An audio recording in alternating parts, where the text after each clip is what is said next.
Hello everyone. मेरा नाम है सागर बलूनी और आपका बहुत स्वागत है इस प्यारे से छोटे से आपके अपने चैनल में, जहां हम कुछ ऐसे कंसेप्ट सिंप्लीफाइड फॉर्म में सीखते हैं ताकि जो हमारे टॉपर दोस्त हैं हम उनसे नीट जैसे नेशनल एग्जाम में कॉम्पीट कर पाएं और अपनी एमबीबीएस की एक सीट पक्की कर पाएं।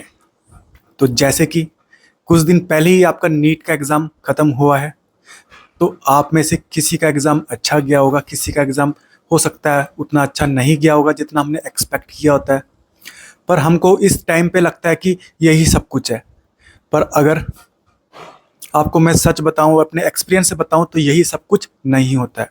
आप में से किसी का एग्ज़ाम इतना अच्छा नहीं गया होगा, हम अपनी परफॉर्मेंस से सेटिस्फाइड नहीं होंगे, ठीक है। बाकी जिसका एग्ज़ाम अच्छा गया है उसको तो बहुत बहुत कॉन्ग्रेचुलेसन्स।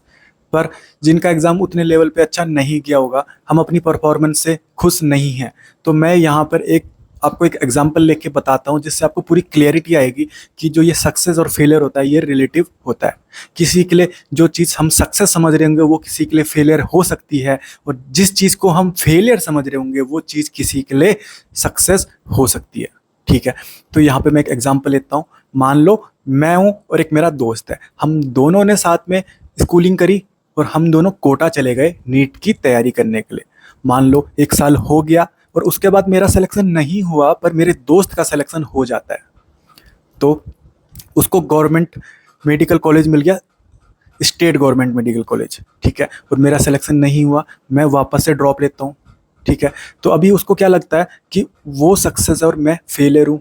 पर जब मैंने वापस से ड्रॉप लिया तो इस बार मैंने अच्छे से पढ़ाई की, बहुत अच्छे से अपनी जी जान लगा दिया और मुझे मिल गया एम्स का कॉलेज। अब एम्स का कॉलेज क्या है? सेंट्रल गवर्नमेंट कॉलेज है। तो यहाँ पे चीज़ें क्या हो गई? शिफ्ट हो गई। अब मुझे लग रहा है कि मैं क्या हूँ? सक्सेस हूँ, और वो क्या है? फेलियर है। अब जैसे जैसे बात आगे बढ़ी, अब हम दोनों कॉलेज में, मैं सेंट्रल गवर्नमेंट के मेडिकल कॉलेज में और वो स्टेट गवर्नमेंट के मेडिकल कॉलेज में, ठीक है। अब जैसे जैसे बात आगे बढ़ रही है, समय बीतता जा रहा है, अब मुझे क्या, मैं यहाँ पे अच्छे से नहीं पढ़ रहा हूँ अपने एम्स के कॉलेज में, तो यहाँ पे मेरी सप्लीमेंट आने लग गई और वो अपने कॉलेज में, स्टेट गवर्नमेंट के कॉलेज में टॉप कर रहा है। अब बंदा वो, अब वो कहीं ना कहीं उसके लिए अब क्या हो गई? सक्सेस हो गई। अब मैं सोच रहा हूँ कि मैं क्या हूँ? फेलियर हूँ, ठीक है। अब अगले साल फिर टाइम बीतता गया, फिर हमारा पीजी एंट्रेंस का एग्ज़ाम आ गया। अब मेरे को एक अच्छी ब्रांच में मतलब सीट मिल गई और वो कहीं ना कहीं पीजी एग्ज़ाम क्लियर नहीं कर पाया। तो कहीं ना कहीं यहाँ पे क्या हो गया? बातें वापस से शिफ्ट हो गई। अब मुझे लग रहा है मैं सक्सेस हूँ और उसको लग रहा है वो फेलियर है, ठीक है। अब क्या हुआ? अब अगले साल उसने वापस से पीजी का एग्ज़ाम दिया, अब उसने न्यूरो ले लिया, अब उसने मुझसे अच्छी ब्रांच ले ली, तो अब उसको लग रहा है कि वो सक्सेस है और मुझे लग रहा है मैं फेलियर हूँ, ठीक है। अब हुआ क्या? अब जैसे जैसे आगे बीतता गया टाइम, तो मेरी जो प्रैक्टिस थी वो और अच्छी चलने लगी और उसकी प्रैक्टिस उस लेवल तक नहीं चल पा रही। तो मुझे लग रहा है कि मैं सक्सेस हूँ, उसको लग रहा है वो फेलियर है, ठीक है। फिर अब उसने क्या किया? हेल्थ केयर में उसने कोई स्टार्टअप खोल दिया, तो अब उसको लग रहा है कि वो सक्सेस है और मेरे को लग रहा है मैं फेलियर हूँ। तो ये जो फेलियर और सक्सेस है ये बिल्कुल बदलते रहता है और टाइम नहीं लगता बदलने में बिल्कुल। तो अगर कोई दोस्त है जिससे आप अपने को कंपेयर करते हो और वो आपसे आगे निकल रहा है, तो बहुत आप थोड़ी सी मतलब टाइम अगर लगाओगे अपने ऊपर अच्छे से काम करोगे, तो बिल्कुल भी समय नहीं लगेगा, आप उसको कब ओवरटेक करोगे पता नहीं लगेगा। तो जो ये अगला साल आ रहा है, और अगर हमने सोचा है कि इसमें हमको ड्रॉप लेना है, तो मतलब अगर हम बहुत अच्छे से पढ़ाई करेंगे तो हम अपने, जिनसे हम कंपेयर करते हैं खुद को, उनसे आगे निकल सकते हैं। तो बिल्कुल भी हताश नहीं होना। बहुत कम टाइम लगता है और बहुत कम समय लगता है किसी को ओवरटेक करने में। तो हम ज़िंदगी के किस मोड़ पे हम किसी से आगे निकल जाएं ये कोई नहीं बता सकता, ये बस हमारी मेहनत ही तय करती है। तो ज़्यादा टाइम नहीं लगाते हुए जो ये वीडियो मैं बना रहा हूँ, इस वीडियो में मैं जो नीट में मैंने जो वन शॉट वीडियो अपनी बनाई थी, उससे जितने क्वेश्चंस आए थे वो मैं यहाँ पे बता रहा हूँ। तो अगर आपने वो वीडियो देखी होगी तो मैं उम्मीद करता हूँ 13 से 14 क्वेश्चंस आप बिल्कुल अच्छे से बना के आए होंगे, क्योंकि डिक्टो क्वेश्चंस वही आए थे जो मैंने आपको वन शॉट में बताया था। अगर आप खुद सोचो, 2 दिन पढ़ के आप 13 से 14 क्वेश्चन ऑर्गेनिक के कर सकते हो, तो अगर 1 साल आप अपनी ज़िंदगी का पूरा नीट की तैयारी में लगा दें, तो क्या आप एक अच्छी रैंक नहीं निकाल सकते? नहीं निकाल सकते क्या? तो मैं आपके पूरे साथ हूँ। इस पूरे साल में आपको अच्छे से पूरी केमिस्ट्री पढ़ाने वाला हूँ, ताकि आप जो अगला साल नीट का परीक्षा दोगे जो आप देना चाह रहे हो। तो उसमें 160 प्लस मैं आपको बिल्कुल गारंटी के साथ, अगर आपने मेरे साथ तमीज़ से पूरी साथ मेरे साथ चला, तो 160 प्लस मैं आपका बिल्कुल लेके ही आऊँगा। बाकी अब वीडियो को स्टार्ट करते हैं ज़्यादा टाइम नहीं लगाते हुए। तो चलिए वीडियो स्टार्ट करते हैं। तो मैंने आपको कंसेप्ट नंबर 58 पढ़ाया था, उसमें मैंने आपको प्यूरिफिकेशन ऑफ ऑर्गेनिक कंपाउंड पढ़ाया था, और मैंने आपको सबसे पहला ही पॉइंट क्या पढ़ाया था सर, सब्लिमेशन पढ़ाया था। सब्लाइम क्या होते हैं सर, पहले जब सॉलिड होता है उसको मैं हीट करूँ तो लिक्विड बनता है, और लिक्विड को हीट करूँ तो क्या बनता है, गैस बनता है। पर सर अगर सीधा सॉलिड से गैस बन गया तो मैं इसको क्या बोलूँगा, सब्लाइम बोलूँगा कि नहीं बोलूँगा? बताया था मैंने आपको, सॉलिड से सीधा क्या बन जाए सर, गैस बन जाए, मतलब लिक्विड वाला फेज कहीं ना कहीं क्या हो गया, गायब हो गया। ठीक है, तो ये मैंने आपको पढ़ाया था। और नीट में क्वेश्चन क्या आया, चलो देखते हैं। सर 57 नंबर क्वेश्चन आया था, on heating some solid substance change from solid to vapour state, मतलब सीधा सॉलिड से कहीं ना कहीं क्या हो गए, वेपर में चले गए, मतलब without passing through the liquid state, liquid state बीच का क्या हो गया, गायब हो गया। तो इसका आंसर मैंने सीधा टिक मार दिया सर, सब्लिमेशन। तो ये क्वेश्चन अपने वन शॉट से आया था कि नहीं आया था, तो डिक्टो आया था कि नहीं आया था, डिक्टो आया था। अब देखते हैं अगला क्वेश्चन। तो मैंने आपको कंसेप्ट नंबर 5 पढ़ाया था, उसमें मैंने आपको सिग्मा और पाई बॉन्ड निकालने सिखाए थे। तो मैंने आपको वहाँ पे ये जो सिंगल बॉन्ड है, ये डबल बॉन्ड है और ये ट्रिपल बॉन्ड है। तो मैंने आपको बताया था चाहे सिंगल बॉन्ड हो, डबल बॉन्ड हो या ट्रिपल बॉन्ड हो, 1 सिग्मा तो सब में कॉमन होते हैं। तो जो बचा हुआ बॉन्ड है, वो क्या होता है, पाई बॉन्ड होता है। तो इसमें तो सिर्फ एक ही सिंगल बॉन्ड था, इसमें तो सिर्फ वो तो सिग्मा ही बॉन्ड था। इसमें देखो एक सिंगल बॉन्ड जो था वो तो सिग्मा हो गया, पर जो एक और बॉन्ड बचा हुआ है वो क्या हो गया, पाई हो जाएगा। इसमें 2 बॉन्ड जो एक्स्ट्रा बचे हुए हैं वो पाई हो जाएंगे। तो सिंगल बॉन्ड में 1 सिग्मा 0 पाई होते हैं, डबल बॉन्ड में 1 सिग्मा और 1 पाई बॉन्ड होता है, और ट्रिपल बॉन्ड में 1 सिग्मा और 2 पाई बॉन्ड होते हैं। तो ये मैंने आपको बताया था। और नीट में क्वेश्चन क्या आया, उन्होंने बोला, इधर इन्होंने मॉलिक्यूल दे दिया था और इधर इन्होंने बोला कि बॉन्ड बताओ, सिग्मा और पाई बॉन्ड कितने होंगे, किसके बीच में, कार्बन एटम्स के बीच में। ठीक है, तो सबसे पहले क्या, इथेन, इथ मतलब कितने कार्बन सर, 2 कार्बन, दोनों के बीच में एन मतलब सिंगल बॉन्ड, ये रखा। तो सिंगल बॉन्ड है तो एक तो इसमें क्या होगा, सिग्मा, और तो कोई बॉन्ड बचा ही नहीं है, तो 0 क्या होगा, पाई हो गया। ठीक है, अगर मैं डबल बॉन्ड की बात करूं, मतलब इथीन की बात करूं, तो इसमें क्या होगा, 1 सिग्मा और 1 पाई। ठीक है, और अगर मैं इस इथाइन की बात करूं तो इसमें एक तो क्या होगा, सिग्मा, और 2 क्या होंगे, पाई होंगे। तो अब इनको मैच कर दूंगा मैं। देखो इथेन की बात करूं तो 1 सिग्मा 0 पाई, तो ये आ जाएगा 1 का तो 3 आ जाएगा, ए का 3 आ जाएगा। बी इथीन, इथीन में 1 है, क्या पड़ा, 1 सिग्मा और 1 पाई, तो 1 sigma bond and 1 pi bond, ये आ गया। तो बी का क्या आ गया अपना, 4 आ गया। ठीक है, फिर अपन बात है इथाइन में क्या पड़ा, 1 सिग्मा और 2 पाई बॉन्ड, तो 1 sigma and 2 pi bond, D का क्या आ जाएगा, 1 आ जाएगा। तो डी का 1 कहाँ पर है, डी का 1 कहाँ पर है, यहाँ पर है और यहाँ पर है, मतलब ये ऑप्शन नहीं होने वाले। ठीक है, और इथेन ए का क्या होना चाहिए, ए का 3 आ रहा है ना, तो ए का 3, तो इसमें तो ए का 4 है, तो आंसर क्या आ जाएगा, 1 आ जाएगा। 53 का आंसर क्या आ जाएगा, 1 आ जाएगा। और ये डिक्टो का डिक्टो मैंने आपको पढ़ाया था कि नहीं पढ़ाया था, पढ़ाया था। ठीक है, तो 2 क्वेश्चन अभी तक मैंने आपको करा दिए, जो मैंने आपको बिल्कुल डिक्टो 1 शॉट में पढ़ाए हुए थे। अब एक और क्वेश्चन देखते हैं। ये कंसेप्ट मैंने आपको पढ़ाया था, जब मैं आपको पढ़ाया था एक कंसेप्ट की reaction of acid and alcohol. ठीक है, तो मैंने वहाँ पे आपको बताया था कि या फिर सी सिंगल या फिर CO बॉन्ड टूटेगा या फिर OH बॉन्ड टूटेगा। ठीक है, और अगर एसिड और अल्कोहल के सामने अगर कोई स्ट्रॉन्ग एसिड रख दिया जाए तो उसका मैंने बताया था CO बॉन्ड टूटता है। ठीक है, तो जो ये लुकास रिएजेंट होता है ये तो स्ट्रॉन्ग एसिड ही तो होता है। ये सुपर क्वेश्चन मैंने आपको कराया था, same to same super question नाम से। स्ट्रॉन्ग एसिड होता है ना लुकास रिएजेंट, कंसंट्रेटेड HCl तो स्ट्रॉन्ग एसिड होता है, तो CO बॉन्ड टूटेगा। और मैंने आपको बताया था जब CO बॉन्ड टूटता है तो जो टर्चरी है उसमें जल्दी टूट जाता है, सेकेंडरी में थोड़ा टाइम लगाता है और प्राइमरी में तो बहुत टाइम लगाता है। ठीक है, तो सबसे जल्दी किसमें टूटता है, टर्चरी अल्कोहल में। ठीक है, तो ये वाला जो टर्चरी अल्कोहल है, कैसे पता लगा, OH जिस कार्बन पे लगा हुआ है वो 2 3 CH3 से 2 3 कार्बन से लगा हुआ है ना, तो ये टर्चरी अल्कोहल बोलेंगे। ठीक है, तो इसमें कहीं ना कहीं रिएक्शन क्या हो जाएगी, बहुत जल्दी हो जाएगी। ठीक है, तो ये मैंने आपको बताया हुआ था। अब नीट में क्वेश्चन क्या आया sir, which of the following alcohol react instantly, मतलब सबसे जल्दी कौन रिएक्ट कर जाएगा लुकास रिएजेंट के साथ। सर टर्चरी वाला सबसे जल्दी कर जाएगा, ये तो सर मैंने कॉपी में करा रखा है, ये तो सर ने कॉपी में करा रखा है। तो टर्चरी वाला अल्कोहल कौन सा है, ये हो गया। OH को पकड़ा, जिस कार्बन पे लगा हुआ है वो कितने कार्बन से लगा हुआ है, 1 2 3, तो 3 डिग्री बोल दूं, टर्चरी बोल दूं क्या, तो इसमें कहीं ना कहीं रिएक्शन जल्दी से हो जाएगी कि नहीं होगी। तो ये सेम टू सेम क्वेश्चन मैंने सुपर क्वेश्चन नाम से आपको वन शॉट में कराया था कि नहीं कराया था, कराया था सर। तो 3 क्वेश्चन अभी तक तो क्या हो गए, जो डिक्टो के डिक्टो क्या आ गए, जो कॉपी में आपको कराए हुए थे, वन शॉट में आपको कराए हुए थे। अब आगे देखते हैं। अब मैंने आपको एक रिएक्शन पढ़ाई थी, रीमर टीमन रिएक्शन, ठीक है। ये कंसेप्ट नंबर 7 मैंने आपको बताया था, ठीक है। तो इसमें मैंने आपको ये बताया था, ये जो प्रोडक्ट बना था, ये तो मैंने आपको पूरा सिखा दिया, तो मैं आपको वापस सिखा नहीं रहा हूँ, मैं आपको बस दिखा रहा हूँ, ठीक है। तो ये सेलिसल्डिहाइड अपना बना था, तो इससे अपने को मतलब नहीं है, ठीक है। तो एक बार मैं इसको यहाँ पे बना देता हूँ।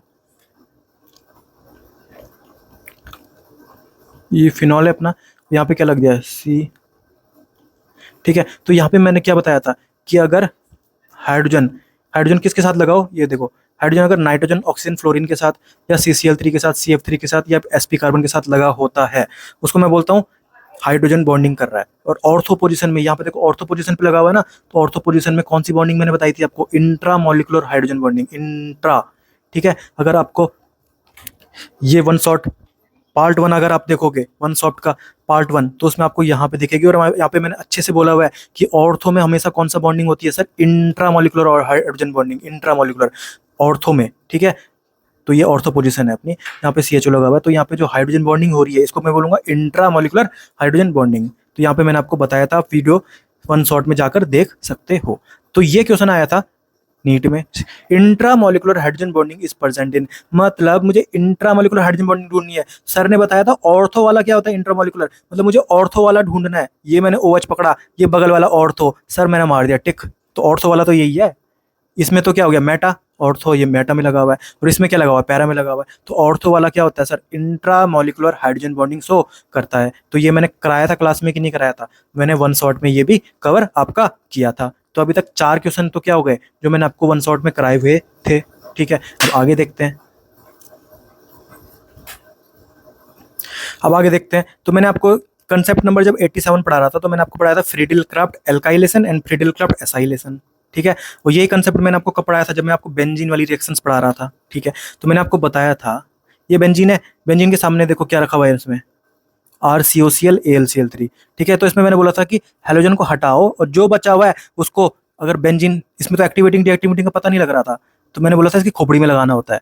हेलोजन को हटा के जो भी दिखता है उसको खोपड़ी में लगाना पड़ता है। तो C डबल बॉन्ड OR था, तो यहाँ पे लगा दिया मैंने C डबल बॉन्ड OR।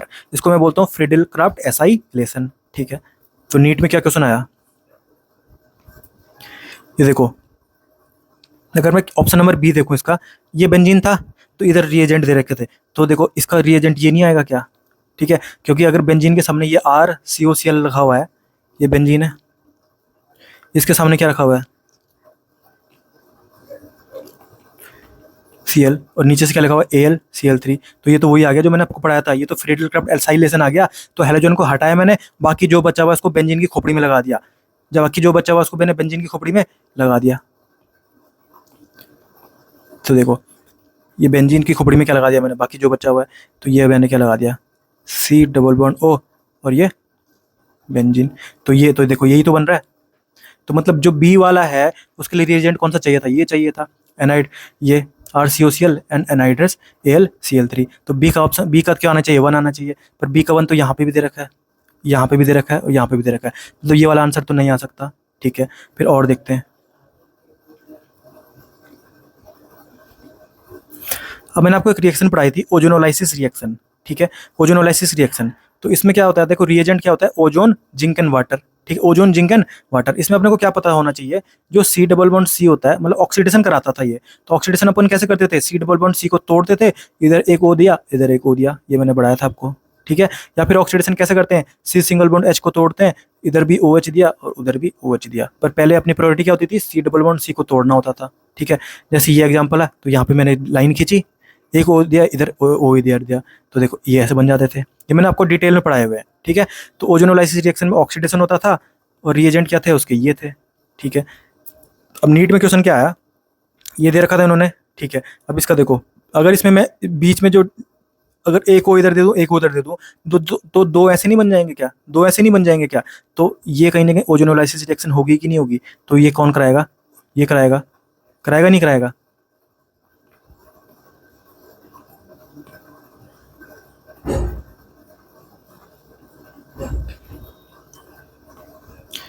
ये कौन कराएगा? इसका ये हो जाएगा। तो ए का आंसर क्या आ जाएगा? 4 आ जाएगा। ठीक है, तो ए का 4 इसमें भी दे रखा है और इसमें भी दे रखा है, मतलब अब ये वाले आंसर भी नहीं हो सकता।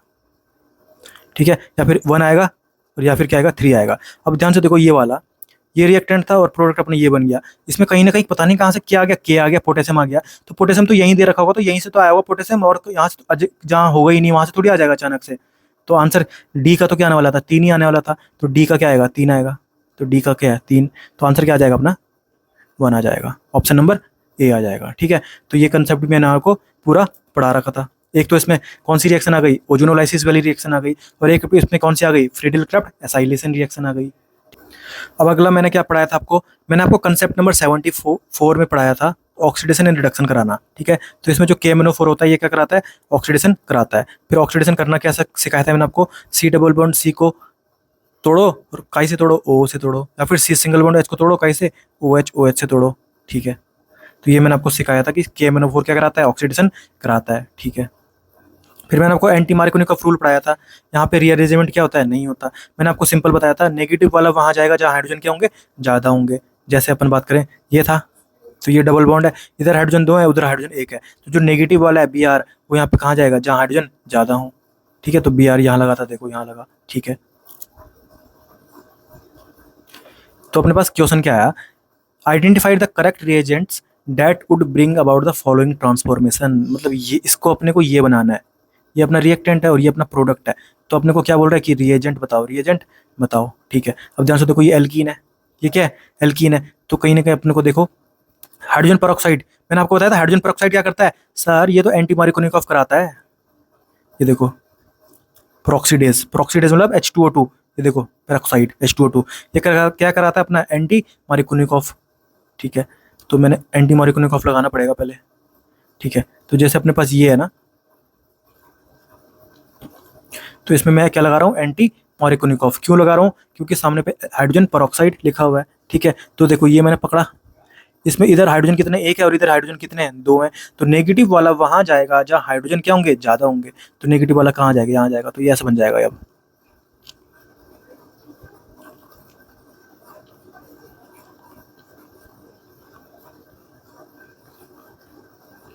नेगेटिव वाला कौन है? देखो जैसे हाइड्रोजन पेरोक्साइड ऑप्शन में किसमें? इसमें है। तो नेगेटिव वाला कौन है? OH है। तो OH वाला यहाँ लग गया। ठीक है, तो ये बन गया अपना। ठीक है, फिर आगे क्या लिखा हुआ है? इन्होंने PCC भी लिखा हुआ है। PCC में देखो क्या कराता है?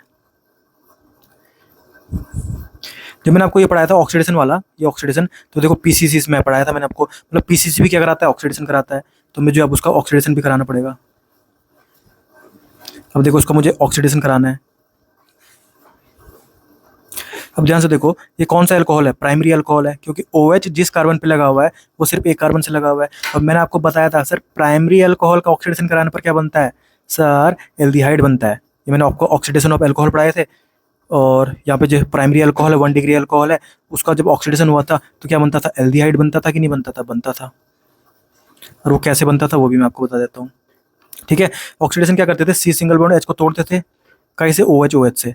तो ये इसमें इसको मैं ऐसे लिख सकता हूँ, 2 H थे ना, एक मैंने ऐसे लिख दिया, एक मैंने ऐसे लिख दिया।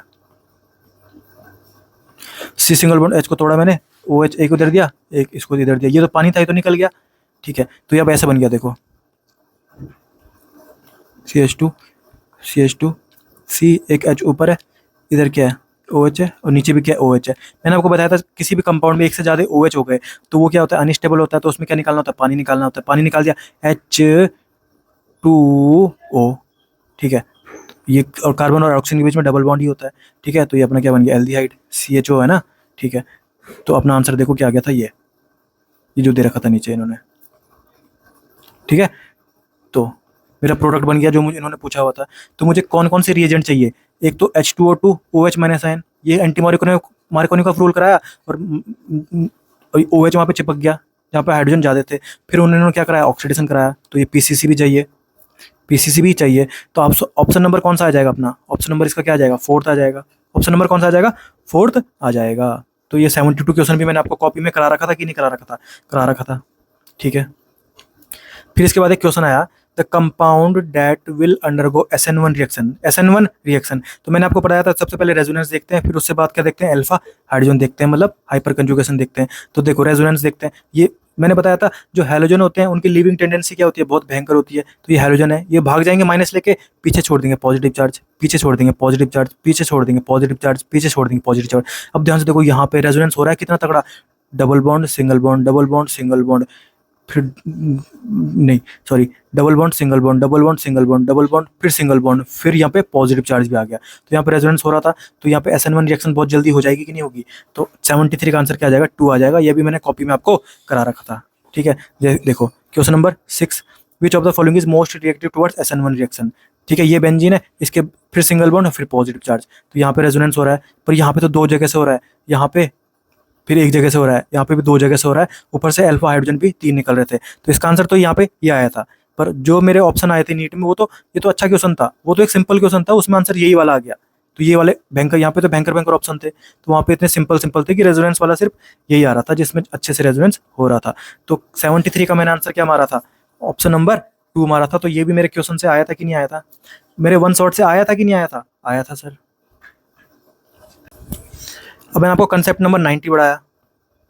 तो कंसेप्ट नंबर 90 में कंसेप्ट था बॉइलिंग पॉइंट का। तो boiling point is inversely relation to steric intense या ब्रांचिंग, मतलब जैसे जैसे ब्रांचिंग होती रहेगी बॉइलिंग पॉइंट क्या होता जाएगा, कम होता जाएगा। अब नीट में देखो ये क्वेश्चन आया था, the boiling point of 3 isomeric pentane follows the following order. N pentane, n मतलब सीधी लाइन में, आइसो मतलब यूं ऐसे हो जाएगा, और नियो मतलब यूं हो जाएगा। मतलब जैसे जैसे मैं इधर जा रहा हूँ वैसे वैसे क्या ब्रांचिंग बढ़ रही है। तो ब्रांचिंग बढ़ती थी तो बॉइलिंग पॉइंट क्या होता था, घटता था। तो ये तो घटने का ही तो साइन होता है, तो ये ऑप्शन तो क्या है, सही है, ठीक है। और स्टेटमेंट 1 सही है। स्टेटमेंट 2 क्या है, when branching increases the molecule attain the shape of a sphere, मतलब छोटा होता जा रहा है ना molecule, this results in a smaller surface area. तो ये ऑप्शन भी क्या हो जाएगा, सही हो जाएगा। तो आंसर क्या आ जाएगा, बोथ स्टेटमेंट 1 एंड स्टेटमेंट 2 क्या होंगे, मेरे करेक्ट होंगे। और ये मैंने आपको 1 शॉट में पढ़ाया था कि नहीं पढ़ाया था, पढ़ाया था सर, ठीक है। अब हम पढ़ते हैं आगे। फिर मैंने आपको एक कंसेप्ट पढ़ाया था, फिलिंग सॉल्यूशन ए होता है और एक होता है फिलिंग सॉल्यूशन बी। तो ए वाला क्या होता है, एक्वस CuSO4, और जो बी वाला होता है वो क्या होता है, रोचेल साल्ट। ये मैंने आपको यहाँ पे भी बताया था। ऑक्सीडेशन रिडक्शन जब मैंने आपको बताया था तो यहाँ पे फिलिंग्स में क्या पढ़ाया था, Cu+2, मतलब ये Cu+2 कहाँ से आया, CuSO4 रहा होगा, SO4-2 होता तभी तो ये +2 हुआ था, ठीक है। तो फिलिंग्स यहाँ पे भी मैंने आपको बताया था। जब मैं आपको Tollens reagent and Fehling's reagent पढ़ाया था, यहाँ पे भी मैंने बताया था कि फिलिंग्स क्या होता है, Cu+2 होता है, ठीक है। तो ये नीट में क्वेश्चन क्या आया, फिलिंग सॉल्यूशन ए। ए क्या होता है फिलिंग सॉल्यूशन, सर ये तो एक्वस CuSO4 होता है, एक्वस कॉपर सल्फेट। ऑप्शन क्या मारा मैंने सर, 74 का क्या आ जाएगा, ऑप्शन नंबर 3 आ जाएगा, ठीक है सर। अब देखो, अब मैंने आपको एक कंसेप्ट पढ़ाया था, अल्फा हाइड्रोजन निकालना। अल्फा हाइड्रोजन हम कब निकालते हैं, जब कार्बोकैटायन दिख जाए सर, कार्बन फ्री रेडिकल दिख जाए या कार्बन कार्बन डबल बॉन्ड दिख जाए, ठीक है। तो ये तो कार्बोकैटायन दिखा, इसको मैंने पकड़ा, बगल वाला कार्बन अल्फा कार्बन, उसमें जो हाइड्रोजन होते हैं वो अल्फा हाइड्रोजन। तो अल्फा हाइड्रोजन कितना आ गए, 3 आ गए। इसमें देखो बगल वाला कार्बन अल्फा कार्बन, ये बगल वाला कार्बन भी अल्फा कार्बन। तो अल्फा हाइड्रोजन यहाँ से 3 और यहाँ से भी 3, तो कितना हो गए, 6 हो गए। तो नीट में क्वेश्चन क्या आया, the most stable carbocation among the following is, ठीक है। मतलब मुझे क्या निकालना है सर, अल्फा हाइड्रोजन निकालना है, ठीक है। तो मैं देखो इस कार्बोकैटायन को पकड़ा, ये वाला कार्बन अल्फा कार्बन, ये भी अल्फा कार्बन, ठीक है। तो अल्फा हाइड्रोजन यहाँ पे कितने होंगे, 1 2 2 इधर होंगे और 1 इधर होगा, 3। इसमें कितना आ जाएंगे, 3 आ जाएंगे। इसमें देखो 3 इधर आएंगे, 2 इधर आएंगे और 2 इधर आएंगे, 3 4 5 6 7, यहाँ 7 आ गए। इसमें देखो यहाँ तो सिर्फ 1 ही आ रहा है, यहाँ पे सिर्फ 1 आ जाएगा सर। यहाँ पे देखते हैं, यहाँ पे कितना आ रहा है सर, 3 इधर से आ जाएंगे, 2 इधर से, यहाँ कितना आ जाएंगे, 5 आएंगे। तो सबसे ज्यादा किस में आ रहा है सर, इसमें आ रहा है। तो मेरे को बोल दूंगा कि सबसे ज्यादा स्टेबल कार्बोकैटायन कौन सा है, ऑप्शन नंबर क्या मार दूंगा, बी मार दूंगा। ये अब हम अगला कंसेप्ट देखते हैं। ये मैंने आपको क्या पढ़ाया था, IUPAC नोमेनक्लेचर पढ़ाया था, ठीक है। तो इसमें एक एग्जाम्पल मैंने आपको कराया था, ये वाला। तो प्रिंसिपल कार्बन चेन 1 2 3, ठीक है। तो दूसरे नंबर पर ग्रुप लगा हुआ है मिथाइल, दूसरे नंबर पर दूसरा ग्रुप लगा हुआ है मिथाइल। तो 2 डाई मिथाइल प्रोपेन इसका नाम दिया था, ठीक है। तो नीट में इसी की जैसे एक क्वेश्चन आया, तो इन्होंने बोला compound with molecular formula C6H14 has 2 tertiary carbon, 2 इसमें टर्चरी कार्बन बनाने हैं, ठीक है। देखो एक ये, अगर मैं इसको ऐसा बना दूं तो देखो जो ये कार्बन है ना, ये कितने कार्बनों से लगा हुआ है, ये कितने कार्बनों से लगा हुआ है, देखो इधर से भी लगा हुआ है, इधर से भी लगा हुआ है, इधर से भी लगा हुआ है। तो ये टर्चरी कार्बन है, यस सर, ठीक है। अब मैं इस कार्बन की बात करूं, इस कार्बन की, अब देखो ये कितने कार्बन से लगा हुआ है, इधर से भी लगा हुआ है, इधर से भी लगा हुआ है, इधर से भी लगा हुआ है, मतलब ये भी क्या टर्चरी कार्बन है। मतलब इसमें कितने टर्चरी कार्बन हो गए, 2 टर्चरी कार्बन हो गए। टोटल 6 कार्बन है कि नहीं है, 1 2 3 4 5 6 भी है। मतलब ये जो मैंने बनाया ऐसा ही बनाया है। तो इसका मुझे नामकरण अगर करना है तो गिनती सबसे लंबी कार्बन चेन ले लो, प्रिंसिपल कार्बन चेन, ठीक है। 1 2 3 4। 2 पे क्या है, मिथाइल है। 3 पे क्या है, मिथाइल है। तो मैं क्या बोलूंगा, 2 3 di methyl butane. 2 3 di methyl butane. तो ऑप्शन कौन सा आ जाएगा, 2 3 di methyl butane. Option number क्या आ जाएगा, एक आ जाएगा। तो ये भी मैंने आपको IUPAC वाले में कराया था कि नहीं कराया था, तो ये भी मैं आपको वन शॉट में करा चुका हूँ।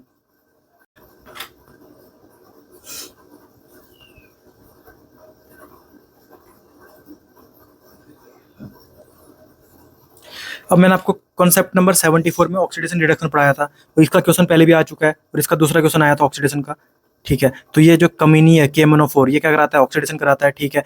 तो देखो ऑक्सीडेशन अपने को क्या पता है कैसे करते हैं, C डबल बॉन्ड C को तोड़ते हैं, एक O इधर दिया, एक O इधर दिया। C सिंगल बॉन्ड H को तोड़ते हैं, एक OH इधर दिया, एक OH इधर दिया, ठीक है। तो क्वेश्चन क्या आया था नीट में, ये दे रखा था इन्होंने, ठीक है। आगे लिख दिया था KMnO4, मतलब मुझे इसका कहीं ना कहीं क्या कराना है, ऑक्सीडेशन कराना है। मतलब C डबल बॉन्ड C मुझे दिख गया, ये दिख गया मुझे, एक को इधर देना है, एक को इधर देना है। तो मेरा क्या बन गया, देखो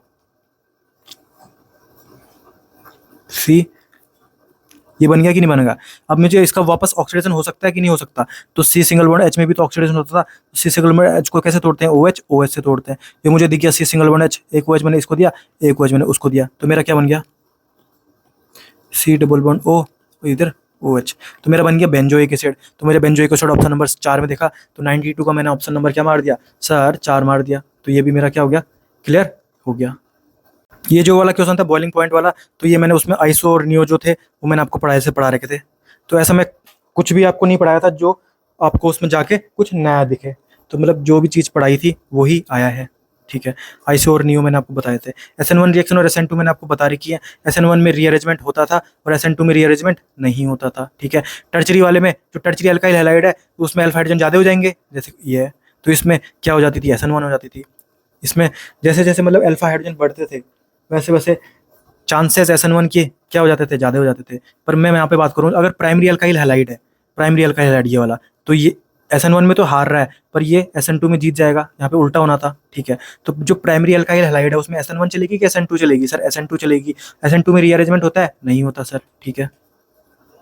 फिर मैंने हाइड्रोलाइसिस कराना आपको सिखाया था। अगर OMGX लिखा रहा है तो मेरे को हाइड्रोलाइसिस करके OH कर देना है। अगर CN लिखा रहा है तो मुझे क्या कर देना है, COOH कर देना है, ठीक है। फिर मैंने आपको हॉफमैन ब्रोमाइड रिएक्शन पढ़ाई थी, उसमें रिएजेंट क्या था, रिएक्टेंट कौन था, रिएक्टेंट था RCONH2। रिएजेंट क्या थे, Br2 एल्काली NaOH और QH। और इसमें मैंने आपको क्या बताया था, ये जो CO डबल बॉन्ड O है इसको हटाना था और आंसर मुझे मिल जाता। जैसे ये अपना है तो C डबल बॉन्ड O को हटाया, बाकी को मैंने जोड़ दिया, CH3 को मैंने NH2 से जोड़ दिया, मेरा प्राइमरी अमाइन आंसर आता था। ये था मेरा हॉफमैन ब्रोमाइड रिएक्शन, जिसका रिएक्टेंट क्या होता था, RCONH2, ठीक है। अब मेरे पास क्वेश्चन क्या आया, identify the major product C मुझे निकालना है, ठीक है। अब इन्होंने देखो ये दे रखा था एल्काइल हैलाइड। एल्काइल हैलाइड में कौन सी रिएक्शन चलती है, न्यूक्लियोफिलिक सब्स्टिट्यूशन। अब 1 चलेगी या 2 चलेगी, सर ये तो प्राइमरी अल्काइल हैलाइड है तो 2 चलेगी। 2 में रीअरेंजमेंट होता था, नहीं होता था। तो ये जो, तो क्या हो जाएगा, देखो ये है ना CH3 CH2 CH2 I, hydrogen की लिविंग टेंडेंसी बहुत भयंकर होती है, I माइनस लेके भाग जाएगा, पीछे छोड़ देगा पॉजिटिव,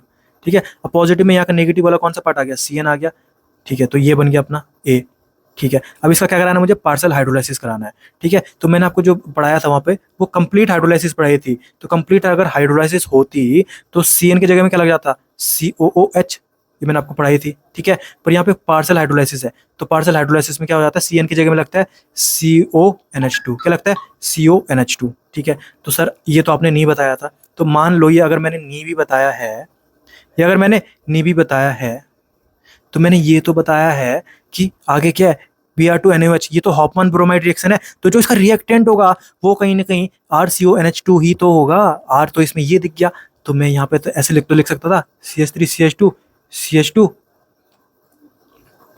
CONH2, ठीक है। तो फिर मेरे को क्या करना है, ये क्या करता था, हॉफमैन ब्रोमाइड रिएक्शन, CO हटाओ आंसर पाओ। तो मतलब ये था और इसमें मेरे को NH2 लगाना है बस, ठीक है। मतलब ये कहीं ना मेरा क्या बन गया, प्रोपाइल अमीन, मिथ इथ प्रोपाइल और NH2 मतलब अमीन, तो ये बन गया मेरा प्रोपाइल अमीन, ठीक है। तो 94 का भी आंसर मुझे आता था और ये भी मैंने आपको मतलब वन शॉट में कराया हुआ था, ठीक है। फिर ये क्वेश्चन आया था, ये मैंने आपको नहीं कराया हुआ था, पर मैंने अगर ये नहीं कराया था, पर थोड़ा सा अगर दिमाग लगाते इसमें तो आपको इसका भी आंसर हो जाता। देखो मेजर प्रोडक्ट बनाना है, मेजर प्रोडक्ट बनाना है, ठीक है, ए एंड बी, तो ए और बी, ठीक है। अब ध्यान से देखो, यहाँ पे ओ एच है और यहाँ का माइनस वाला कौन है, बी आर है, ठीक है। तो ओ एच की जगह हटा के मैंने बी आर लगा दिया, तो ओ एच, तो ओ एच को हटा के मैंने क्या कर दिया, बी आर कर दिया, ठीक है। और फिर ये मेरा ए बन गया। अब बी में मुझे क्या करना है, अब ध्यान से देखो, बी में सब में जगह एल्कीन बन रहे हैं ना, डबल बॉन्ड रख रहे हैं, तो मेरे को वो वाला आंसर मैं मार दूं, इसमें अल्फा हाइड्रोजन सबसे ज़्यादा आ रहे हैं। इसमें अल्फा हाइड्रोजन देखूंगा तो 2 और 2 4 आ रहे थे। इसमें हम अगर देखूंगा तो 2 इधर से आ जाएंगे, 2 इधर से आ जाएंगे और 3 उधर से आ जाएंगे, तो इसमें 7 आ जाएंगे। इसमें अगर मैं देखूँ, और इसमें अगर मैं देखूँ तो इसमें और कमेंगे, सबसे ज़्यादा अल्फा हाइड्रोजन किस में आ रहे थे, इसमें आ रहे थे। तो अगर मैं इसमें तुक्का भी मार देता तो मैं इसका आंसर 86 का 3 मार देता। हालांकि मैंने ये क्वेश्चन कॉपी में नहीं कराया था, ये मैं मान नहीं रहा हूँ कि मैंने आपको वन शॉट में पढ़ाया है, ठीक है, तो ये मैंने नहीं पढ़ाया था आपको, पर फिर भी मैं इसका जुगाड़ से आंसर मार सकता था, मार देता मैं। और नीट में जनरली ऐसे आता है, हम अगर सबसे जो मोस्ट स्टेबल बन रहा है ना वो भी ऑप्शन मार देते हैं ना, तो जनरली ऑप्शन वही आता है 95%, ठीक है। फिर मैंने आपको फ्रीडल क्राफ्ट एल्काइलेशन पढ़ाया था। यहाँ पे क्या होता है, बेंजीन होता है, RCl AlCl3, Cl को हटाया, जो R था उसको बेंजीन की खोपड़ी में लगाना पड़ता है, ठीक है। मैंने आपको बताया था एक्टिवेटिंग में आसानी से दे देता है, एक्टिवेटिंग में आसानी से दे देता है, पर डीएक्टिवेटिंग में आसानी से नहीं दे पाता है, ठीक है। अब मैंने आपको जब आई इंडक्टिव इफेक्ट पढ़ाया था, वहाँ पे मैंने बताया था जो एनिलीन होता है ना वो स्ट्रॉन्ग एसिडिक कंडीशन में ऐसा हो जाता है, एनिलियम आयन बन जाता है। एनिलियम आयन मतलब NH3 की खोपड़ी में पॉजिटिव, तो ये माइनस आई हो जाता है, और माइनस आई वाले क्या होते थे, डीएक्टिवेटिंग होते थे। तो मतलब जो एनिलीन है वो कहीं ना कहीं डीएक्टिवेटिंग हो गया ना स्ट्रॉन्ग एसिडिक कंडीशन में, मतलब वो फ्रीडल कार्ब एल्काइलेशन दे पाएगा कि नहीं दे पाएगा, नहीं दे पाएगा। एनिलीन फ्रीडल कार्ब एल्काइलेशन फिर नहीं दे पाएगा, ठीक है। तो ये जो स्टेटमेंट 1 था, aniline does not undergo Friedel carb alkylation, तो ये रिएक्शन क्या थी, सही थी। और इसका जो स्टेटमेंट हुआ वो मैंने आपको नहीं पढ़ाया था, तो क्योंकि ये तो वन शॉट वीडियो थे, ठीक है। अब जब मैं आपको इस साल क्या पढ़ाऊंगा, पूरा अच्छे से एनसीईआरटी कवर कराऊंगा और आपको डिटेल में सारे बिल्कुल ऑर्गेनिक केमिस्ट्री, इनऑर्गेनिक केमिस्ट्री और फिजिकल केमिस्ट्री पूरा डिटेल में जब आपको पढ़ाऊंगा, तो आपको सारी रिएक्शंस कवर कराऊंगा, हर एक एनसीईआरटी में जो जो दे रखा है पूरा सब कुछ कंसेप्ट कराऊंगा। इस बार 16 क्वेश्चन आए थे, उसमें से 15 क्वेश्चंस, या फिर मैं बात करूं 14 क्वेश्चंस में कम मान के चल रहा हूँ, वो बिल्कुल मैंने आपको कराए हुए थे, 16 में से 14 क्वेश्चंस। और जो ये 2 क्वेश्चंस थे ये सेक्शन बी में आ रखे थे, और ये इनके पास अपने, आपके पास क्या थे, ऑप्शन थे कि इनको छोड़ भी सकते हो, ठीक है। तो जो ये 2 क्वेश्चन थे वो किस में आ रखे थे, सेक्शन बी में आ रखे थे। मतलब मैं ये बोल सकता हूँ कि सारे के सारे 100% क्वेश्चन अगर मैंने वन शॉर्ट वीडियो देखी थी तो मैं वो करके आता, और आप में से बहुत लोगों ने भी करके वो आए होंगे, ठीक है। तो 16 क्वेश्चन ऑर्गेनिक केमिस्ट्री के आए थे, उनमें से 13 या 14 क्वेश्चन वो ही आए जो मैंने आपको वन शॉट में कराया था। तो मैंने अपना कमिटमेंट पूरा किया है, और 2 दिन अगर आप मेरा ये वन शॉट वीडियो देखे होते, और आपने जिन्होंने भी देखा है तो वो रियलाइज़ कर रहे होंगे कि हाँ वाकई में सर ने जो पढ़ाया था वो ही पेपर में चमका है, ठीक है। तो इस साल अगर आपका कुछ मार्क्स से सिलेक्शन रुक गया है, या फिर आप पार्शियल या कंप्लीट ड्रॉप लेने का भी सोच रहे हो, तो इस साल मैं आपको पूरी केमिस्ट्री पढ़ाने वाला हूं, जिसमें ऑर्गेनिक, इनऑर्गेनिक और फिजिकल केमिस्ट्री मैं सारा इंक्लूड करूंगा। और मैं आपको वापस से वही चीज़ बोल रहा हूं कि जब 2025 का नीट का एग्जाम का पेपर आएगा तो 160 plus questions, 160 plus sorry marks मैं आपको दिखाऊंगा कि वही आया है जो मैंने कराया था। और आपको मेरा पढ़ाने का तरीका तो पसंद आता ही है।